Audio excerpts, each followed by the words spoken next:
Hey friends, it's Marissa at Bliss Oasis Domes, and today we're going to replace a GFCI outlet. GFCI outlets are meant to be used whenever there is a possibility of water. So oftentimes you'll find these right next to bathroom or kitchen sinks. The outlet I'm going to replace is actually on the outside of my house. So I paid a couple extra bucks to buy this particular weather-resistant outlet, and I bought this at Ace. Alrighty, so the outlet is in this little deal here, and it might be kind of hard to see, but this light here to indicate that there's a problem is actually on. So when I hit the reset button, so I just use a flathead screwdriver, when I hit the reset button, it actually blinks and it keeps coming on. So that means that something's wrong. So if you ever watched my early videos on when I installed the ceiling fans, the first order of business when you're doing any kind of electrical work is to not electrocute yourself. Take it from me. So what I did is I flipped the switch for the fan. Now you might be noticing that it's going backwards. That's because we just had a cold snap come in. So I'm no longer trying to keep the house cool. I'm trying to keep it warm. With all the recent storms and everything we've had around the country, it's always important to know where your fuse box is. So this is mine. It's behind the bedroom door. And I've already experimented with some of these fuses. So there should be a code that will tell you what fuse goes to what things. And let's see now, this says bedroom 2, master bedroom, kitchen, sink. I want to say, I'm trying to remember which one it was that I tried that would turn off that fan, because when the fan gets turned off, then that plug outside gets turned off.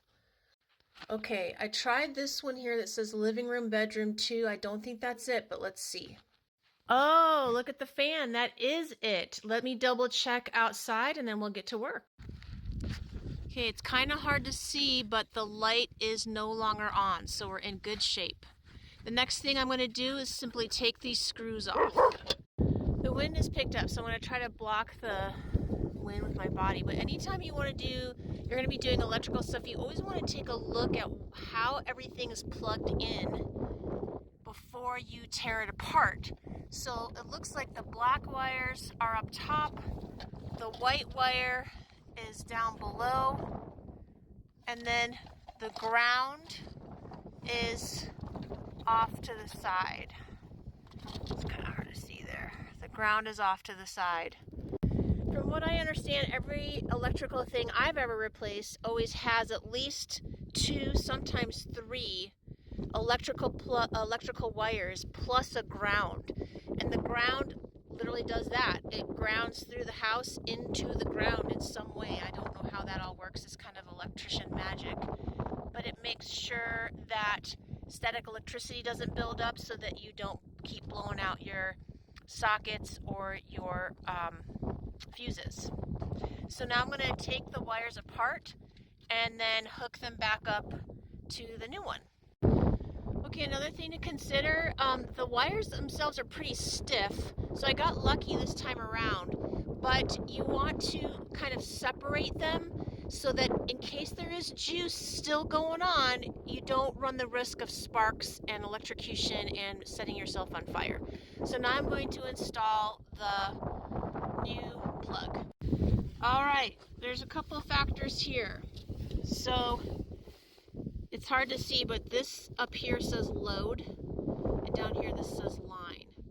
And the way that this was in the deal, it was like this, and so only the line had the wires attached and the load did not.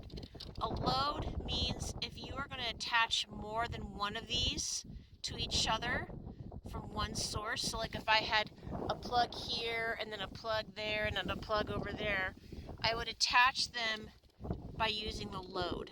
Since I don't have that and I just have the line, I'm going to put the 2 wires back in the line section of the new plug just like this.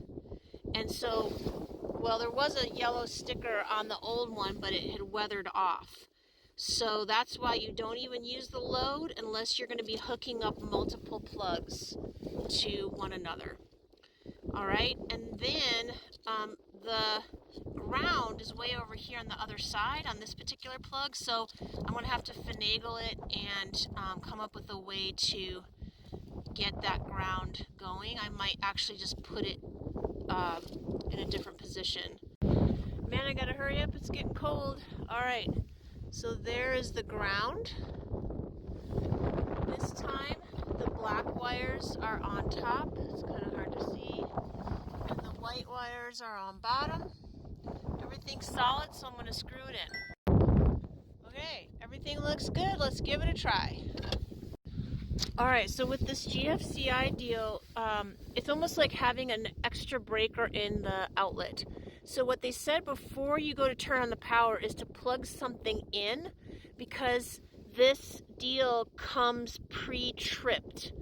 So what I did is I plugged in my old blender base, because if something were to go wrong and it blows up, I don't mind losing this. It's not like I'm going to go plug in my fancy phone or anything like that. So now I'm going to go turn on the power. All right, power's back on. And we know for sure it's on because the fan is going. Okay, let's take a look. I don't see any light at all on there. And this is not working. So now let's reset it and see how it goes. So we use a flathead screwdriver to hit the reset button. Aha! Did you see that green light go on? That's what we want. Let's check it. Woo! Success! Okay, so all I needed for this project was a flathead screwdriver, a Phillips screwdriver, and some instructions. And my brain. And now you've got this video. So a big part of these kinds of things is just to not be afraid, to just recognize and go slowly, step by step. Before you tear something apart, really look at it to see what all is about. It's about with all the wires, and then to just replicate that when you replace the item. So hopefully you found this video useful. Thanks for watching. Please like and follow, share with your friends, and tell me what kind of projects you're up to. Thanks for watching, everybody. Construct safely. Bye.